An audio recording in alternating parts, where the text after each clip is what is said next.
كل يوم في شركات تسويق عقاري وتطوير عقاري بتصرف آلاف على الحملات الإعلانية. كل يوم 98% من الفلوس دي تقريبا بتروح في الهواء. العميل بيوصل الموقع ويخرج على طول. طب عمل ايه؟ شاف ايه؟ فلوسي اتصرفت في ايه؟ لا انت عارف حاجة ولا اللي بيعمل الكامبين احيانا بيبقى عارف الإجابة على السؤال ده. خليني احلل معاك حملة إعلانية حقيقية كلفت صاحبها 50,000 جنيه. الهدف كان واضح جدا: عملاء جادين، ليدز كواليفايد لمشروع عقاري جديد في منطقة ما. النتيجة كانت 100 زائر للموقع. طبعا أول ما هتشوف الرقم ده هتقول كويس، ده إنجاز. لكن الحقيقة غير كده خالص. خلينا نتفق إن ال 100 زائر دخلوا الموقع خلاص، وفي نفس اللحظة ال 50,000 اتصرفت خلاص. دلوقتي بقى خليني أوريك الفلوس راحت فين بالظبط. من ال 100 زائر في 78 زائر خرجوا من الموقع في أقل من 10 ثواني. أيوه 10 ثواني بس. يعني أكتر من 3/4 الميزانية راحت على ناس فتحت صفحة المشروع، شافت حاجة ما عجبتهاش وقفلت تاني. للأسف اللي أنا بقوله لك ده مش أرقام في تقرير، دي فلوس بتتحرق قدام منك. السؤال بقى اللي أنا وأنت بنسأله لبعض دلوقتي: هم ليه خرجوا بالسرعة دي؟ هل الإعلان كان بيوعدهم بوحدات من مليون ل 3 مليون ودخلوا لقوا وحدات تبدأ من 5 مليون أو 6 مليون؟ هل الموقع كان بطيء لدرجة إن هم زهقوا وخرجوا؟ هل الصفحة ما كانتش ريسبونسيف على الموبايل؟ كانوا بيفتحوا على الموبايل يلاقوا الخطوط كلها داخلة في بعض؟ طيب تعالوا نكمل ونشوف في الآخر إيه اللي حصل. بعد ال 78 دول عندنا 15 زيارة.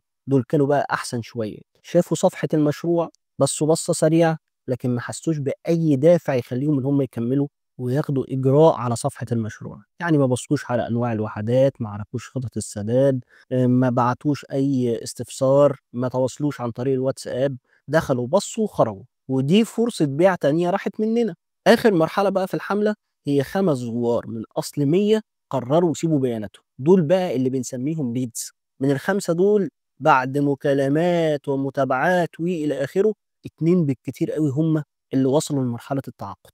القصة هنا مش في الاتنين اللي اشتروا، القصة في ال 98 اللي باعوا، 78 اللي هربوا فورا، وال 15 اللي دخلوا ما لقوش حاجة وخرجوا تاني. الفلوس راحت عليهم. الفلوس راحت فين؟ لو انت بقى صاحب شركة تسويق او مدير اعلانات او حتى صاحب مشروع بتدير الحملات دي بنفسك، السؤال بقى اللي المفروض يقلقك دلوقتي: انت عارف ايه اللي حصل مع ال 98 دول؟ لا طبعا، لان ما عندكش بيانات. من غير بقى اجابات واضحة على السؤال ده مبنية على بيانات حقيقية، انت هتفضل كل شهر تكرر نفس الغلطة، تصرف 50,000 أو 100,000 أو نص مليون وتخسر حوالي 90 95 98% منهم. طب الحل فين؟ الحل في برنامج مجاني اسمه جوجل أناليتكس. هو ده بقى الصندوق الأسود لموقعك، هو ده الكاميرا الخفية اللي بتسجل كل حركة على الموقع بتاعك بالفيديو. مش بس كده، ده كمان هيقول لك ال 78 اللي خرجوا ليه بالظبط.